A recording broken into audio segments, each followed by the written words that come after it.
Welcome back to Brew Biker. In the last episode, we were deep into the teardown on this WR250R. In this episode, we're going to pick right back up where we left off. And by the end of this episode, this bike will be completely torn down to the point that we'll be ready to go back together.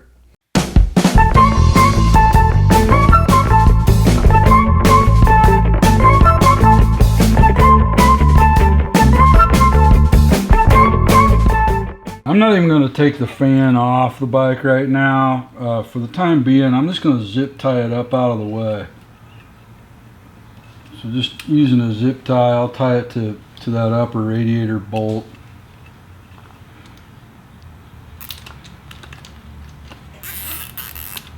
Just to hold it up out of my way for now. Now what I'm going to do is go ahead and remove this whole lower radiator hose from the water pump. So back to my screwdriver, loosen up my radiator clamp, then give that a little twist to free it up, and that should pop right off. And there's that lower radiator hose set up. With the radiator off and the hoses out of the way, we got really good clearance for working on this pipe. I'm going to take the exhaust off the bike, and the first thing I'm going to do is I'm going to start with the silencer, and I'm going to take this plastic heat shield off. That's going to give me access to this upper bolt, and this is held on with 5mm Allens, and looks like we got 3 of them.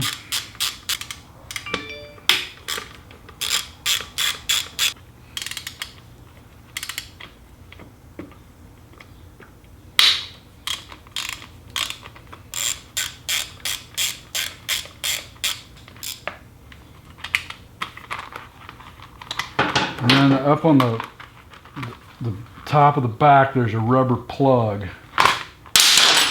And you can see how, I just dropped everything, but you can see how that's held on. It just clips in like that. So you pull it outward and it'll pop right out. Now the XUp valve has a cover, it has a sheet metal cover on it that's held on with 2 5mm Allens. You can tell I've already loosened them, but take these 5mm Allen bolts out. I've already loosened them. And the cover comes right out. You gotta weasel it out of there a little bit, but there's your XUp valve.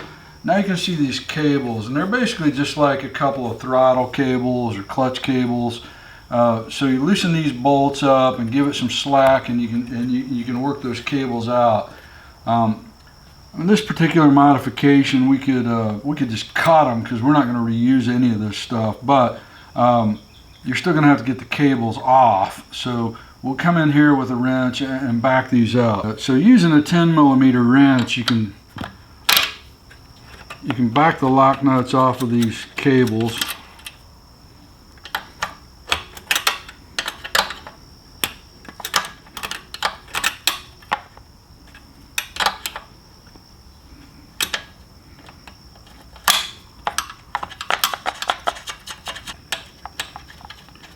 Work the nuts back away from them like this, and then you should be able to get enough freedom in there.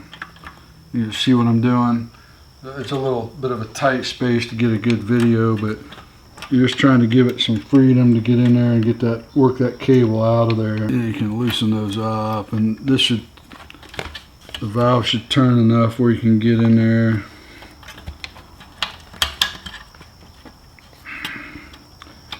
Work that cable free.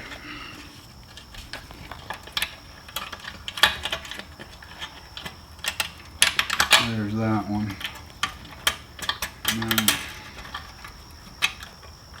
there's the other one. Okay, you take those cables loose like that. You can just pull them back out of the way a little bit, like that. And there's the XUp valve, and it's just a manual valve that turns inside the exhaust. Okay, so you got the bolt back here, that's a 12. Zip that out. So we've got a bolt holding the exhaust to the frame here, and then we've got the clamp holding the slip-on to the header located here. This is a 12 millimeter, and we'll back it out.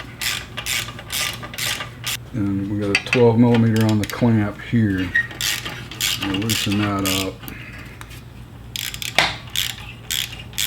At this point, the silencer and the pipe back here are loose from the header, you know, because we've got the clamp loose, we've got our bolt loose here, but don't expect this thing to pop right off. It's been on here a while, it gets hot, it's cold, so we expect this to be seized in this front pipe. So we'll have to, you know, muscle it around a little bit to get it loose. So I'll start just twisting a little bit on the pipe to try to get that to break free. And right there it is. Pull that out, and there is the silencer off the bike.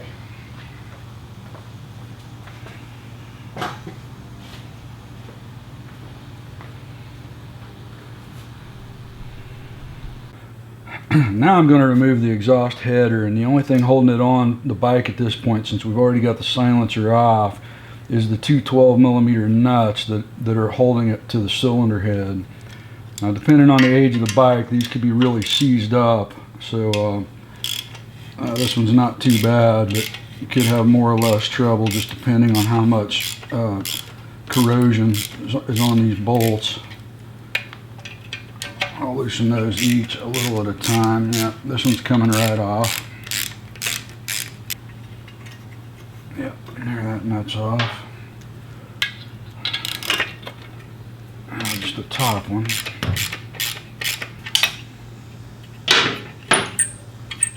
There we go. Now, with those two nuts off, the header should just pull right out of the bike, just like this.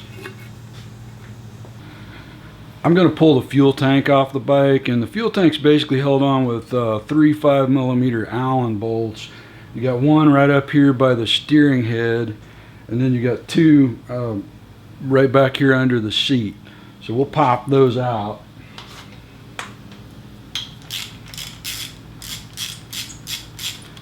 And you got these two back here.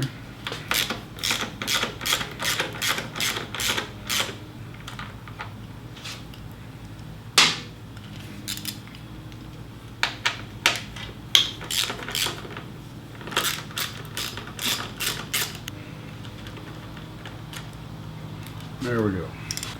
And once you have these bolts out, there should be enough play in the hoses and the electrical wires to pick that tank up just a little bit and rotate it so that you can access the connections below.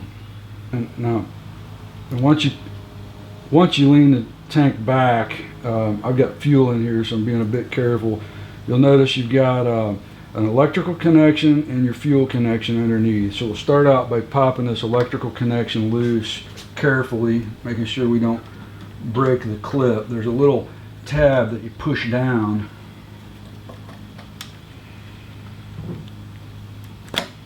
and that should slide right off like that. And a little tab on the top. If you take just a little time and look at it, you'll see there's a little tab you push. Now the only thing we've got left is the fuel connection. Now let me see if I can zoom in on this. You can see you've got this orange clip, and that will slide down like this, and that will kind of, this is designed to protect this, to keep these buttons from accidentally being pushed. And now what we'll do is there's a blue button on either side. If we push those in, this will slide right off of the fuel fitting. So it's a little tricky. What I do is I'll put a finger on the other side pushing the other one, and I'll come in from this side and push the one on this side and pop that right out. Then with the bolts out, the fuel line disconnected, the fuel pump wiring disconnected, we should be able to just pull that tank off and set it out of the way. I'm going to remove this large upper radiator hose because we're going to be replacing this with a higher quality silicone unit. This one can be a beast depending on the state of disassembly of the bike. Towards the back, it takes a right turn back towards the engine, and the hose clamp is attached to a right angle fitting going into the back of the engine back here. So the way I'm going to access that is you come in back by the rear wheel. I can bring my hand in between the shock and this side of the frame and come right up here and put my finger right on the tip of that hose clamp screw. So that's how we'll go in with a screwdriver to access that. Probably be a little helpful to go in with a shorter, smaller screwdriver, but this one's working just fine. We'll loosen that hose clamp. Now up towards the front where the stay bolts to the frame, I've already got this bolt taken out. And there's this clamp that holds the two hoses together that keeps that nice and tidy up to the frame. Go ahead and take that loose and pull that clamp off. Lay it out of the way for now. And now we should be able to grab a hold of that hose and muscle it off. And it pops right out. Now with the exhaust system out of the way and the radiator off and all the hoses out of the way, now we've got an excellent opportunity. We can really see the engine. We'll go in here and do some cleaning. I'll clean it up as best I can before we start putting parts back on it. And that's it. This bike is tore down. Stick with me, because in the next episode, we're going to start going back together using all the right bits. And that's when the fun begins.